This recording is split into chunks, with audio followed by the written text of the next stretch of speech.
क्षत्रियों का जो सम्मान गौरव भाजपा ने सदैव रखा है, हम चाहते हैं कि वो सम्मान सदैव बना रहे। पूरा एकजुट होके और बीजेपी को 400 पार पहुंचाने का संकल्प ले। हम लोगों को, सभी समाज के लोगों को उसी सत्ता को सहयोग करना चाहिए जो समाज का कल्याण कर सके। संगम नगरी प्रयागराज में आज महाराणा प्रताप जी की जयंती जो है क्षत्रिय समाज से जुड़े जो लोग हैं आज मना रहे हैं और हम बात करेंगे उनसे आज की उनकी जयंती के मौके पर किस तरह से संकल्प आज समाज के लोग ले रहे हैं। जी, क्या नाम है आपका? मेरा नाम शिववीर सिंह चौहान है।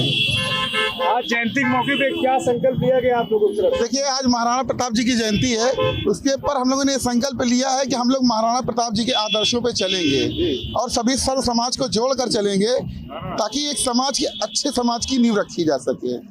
अभी जो है मैनपुरी में देखा गया था कि जिस तरह से नामांकन के समय महाराणा प्रताप जी की मूर्ति पे चप्पल जूता पहन के लोगों ने माल्यार्पण किया, नाराजगी भी वहाँ क्षत्रिय समाज ने जाहिर की, क्या कहेंगे? देखिए, क्षत्रिय समाज की इस समय कोई भी राजनीतिक पार्टी, चाहे वो भाजपा हो चाहे वो सपा हो, वो वरीयता से नहीं हम लोग को सहायता दे रही है जिस वरीयता से हम लोग को मिलना चाहिए। एक समय था हम लोगों ने अपनी शासन सत्ता सब कुछ इस देश के लिए न्यौछावर कर दिया और आज यह परिस्थितियां यह है कि हमें अपने लिए मांग करना पड़ रहा है किसी चीज़ के लिए। अभी कुछ दिनों पहले पुरुषोत्तम रूपाला जी ने भी क्षत्रियों के लिए कुछ विरोधात्मक बयान दिया था और क्षत्रिय महासभा ने उसका विरोध भी किया। हम भाजपा का पूर्ण समर्थन करते हैं, लेकिन भाजपा हमको कभी ये ना समझे कि हम लोग सिर्फ उन्हीं के लिए जिए हैं। हम लोग सदैव भाजपा के वोटर रहे हैं, लेकिन क्षत्रियों का जो सम्मान गौरव भाजपा ने सदैव रखा है, हम चाहते हैं कि वो सम्मान सदैव बना रहे। बिल्कुल सही है। नौजवान हैं, आप क्या कहेंगे? देखिए सर, किस तरह आज से जो जूता चप्पल पहन के चढ़ना क्या महापुरुष का सही है?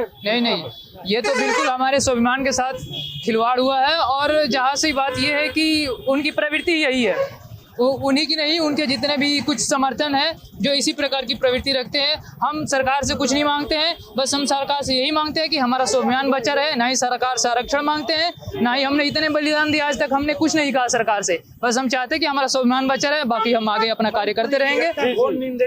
लोकसभा चुनाव इस बार है तो क्या मान रहे हैं कि पीएम मोदी तीसरी बार प्रधानमंत्री बनेंगे और राष्ट्रवाद का जो नारा दे रहे हैं, क्या उनका नारा सही रहेगा? जी बिल्कुल, पूरा हमारे क्षत्रिय समाज और स्वर्ण समाज का पूरा उन पे सहयोग है, क्योंकि उन्होंने जो कार्य किए हैं हमारे प्रति, जैसे राम मंदिर का स्थापना करा जो आज तक किसी ने नहीं कर पाया, जो उन्होंने करा, तो हम लोग क्षत्रिय समाज ने यही मीटिंग के दौरान और हर जगह यही संकेत दे रहे हैं कि पूरा एकजुट होके और बीजेपी को 400 पार पहुंचाने का संकल्प ले। जी बिल्कुल। क्या नाम है सर आपका? डॉक्टर आनंद सिंह। जी, मैं ये सारी कहानी और बातचीत को सुन करके कंक्लूजन ये दे रहा हूँ कि क्षत्रिय कोई व्यक्तिगत समाज नहीं है, यह सभी समाजों के संरक्षक का समाज है और इसका दायित्व है कि अगर किसी ने राणा प्रताप के प्रति कोई अज्ञानतावश कोई कार्य किया है जो स्वीकार नहीं है, तो निश्चित तौर पर उसको और कुछ बताने की जरूरत है। उसका कोई दोष नहीं है, दोष हम लोगों का है कि हमने उसको राणा प्रताप के कृत्य के बारे में, योगदान के बारे में, त्याग के बारे में शायद वो नहीं बता पाए जो कि बताना चाहिए। हमारे राणा प्रताप किसी जाति विशेष के नहीं हैं, ये हिंदुस्तान के नहीं, राणा प्रताप से खौफ तो दुनिया के लोग खाते थे, हिंदुस्तान को छोड़ दिया जाए। तो इसलिए हम लोग राणा प्रताप को किसी एक सीमा में बांधें, ये उनके प्रति संकीर्णता होगी। इसलिए हम ये चाहते हैं कि हमारे नवयुवक बच्चों को, किसी भी समाज के हों, सबको राणा प्रताप के बारे में बताया जाए, सिखाया जाए और सबको उनसे शिक्षा लेनी चाहिए। इस बार का लोकसभा चुनाव भी है, क्या मान रहे हैं कि बीजेपी शासनकाल में राष्ट्रवाद जैसे मुद्दे हुए, जैसे पाकिस्तान को घर में घुस के मारने की बात हुई, तमाम तरह की चीजें हैं, महंगाई पे बात कोई नहीं कर रहा है, तो मान रहे हैं कि राष्ट्रवाद सबसे बड़ा है? निश्चित तौर पर जो भी सत्ता राष्ट्र के हित को ध्यान में रख करके काम करेगी, जरूरी नहीं कि किसी एक दो कार्यकाल में सारे आवश्यकताओं को पूरा कर लिया जाए, धीरे धीरे सारे आवश्यकताएं पूरी होंगी। हम लोगों को, सभी समाज के लोगों को उसी सत्ता को सहयोग करना चाहिए जो समाज का कल्याण कर सके। अगर बार मान रहे हैं कि मोदी जी आएंगे, तीसरी बार नहीं, चौथी बार, पांचवी बार, 10 बार आए, अगर ये ठीक से काम हो रहा है तो हजारों बार आए, जीवन पर्यंत आए, क्या दिक्कत है? जब जनता यही चाहती है कि मेरा सर्वोत्तम कल्याण इसी में है तो उसी से होना चाहिए, और अगर इससे बेहतर कोई काम कर सकता है तो उसको भी होना चाहिए। तो जी भाई साहब क्या कहेंगे?